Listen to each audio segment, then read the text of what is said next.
Perhaps with the nostalgic advantage of having won that famous match, Djokovic began marketing the sequel from the moment his semi-final ended. "You should definitely buy a ticket to this match, if you haven't already," he said. And when asked later about his rivalry with Nadal, he continued to speak as if the pair were looking to franchise their first Australian Open final. "We can promise one thing," Djokovic said, "and that is that both of us are going to give absolutely everything on the court. I think people will enjoy it. The intensity Nadal brings to the court is immense," says Djokovic. Credit. Eddie Jim. The giving of everything has led to a tennis history littered with their own names, and now with the annual implication that the rivalry will soon, surely, reach its conclusion. In fact, people have been trying for years now to predict the end of winning for Djokovic, Nadal and for Roger Federer. After losing his quarterfinal this year to a player 17 years younger, Federer responded coolly to another changing of the guard inquiry. "I've been hearing that for 10 years, he said quietly. "A decade of rumors and realized.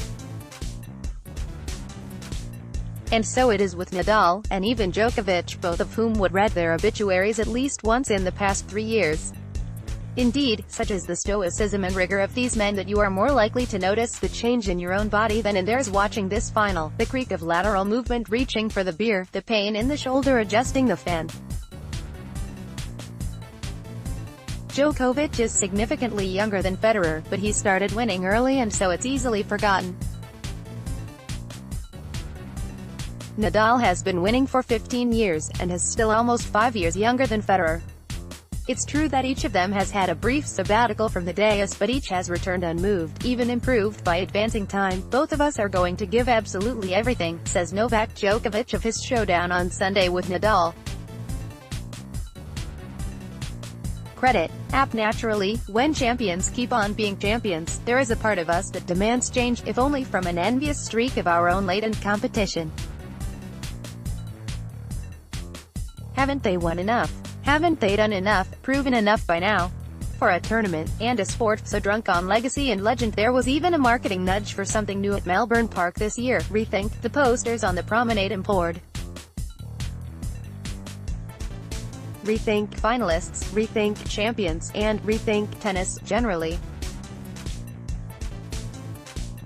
They read as if the tournament itself was trying to conjure something unexpected, and yet, arriving with devastating ease a fortnight later, are the two most expected finalists in modern sport. Loading eager. If you study their respective tournaments, you see evidence that Djokovic and Nadal, rather than returning to a field of younger men, have moved further away from them, into what Stefanos Tsitsipas called another dimension. It may or may not have been a coincidence, but Djokovic used the same word to describe what it's like to play as well. He is just, "You feel divine," he said, "in another dimension." His divinity, and the new dimension they all speak of, is, like everything in tennis, verifiable with statistics. And the figures are benumbing to interpret, a glaze of victories and finals that throughout their careers has made other great tennis players forgettable, and merely good players altogether invisible. Nadal, for example, has not lost a set in any of his 6 matches at the Australian Open. Both he and Djokovic won sets to love in their semi-finals, which were both shorter than most feature films. Sure, Nadal has changed his serve a little, shortened some points by way of staying closer to the baseline, but the only difference it has made so far is to make the winning easier. Djokovic is ever steadier, telling us he is getting no suggestion from his body that he needs to alter his game for preservation. "I don't feel at the moment that my body has any significant wear and tear," he explained. "My game is the same. I will not change anything." That was then. Djokovic savors the moment in 2012. Credit.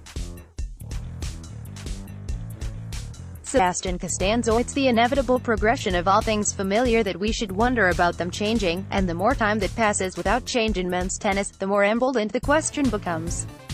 When will this end? The mystery of impending change in men's tennis is well established, but so, I think, is the knowledge that when change does arrive, it is unlikely to be an improvement. Djokovic will go on, and the others will follow for as long as they can. This may be the last of the divine years. Nobody knows.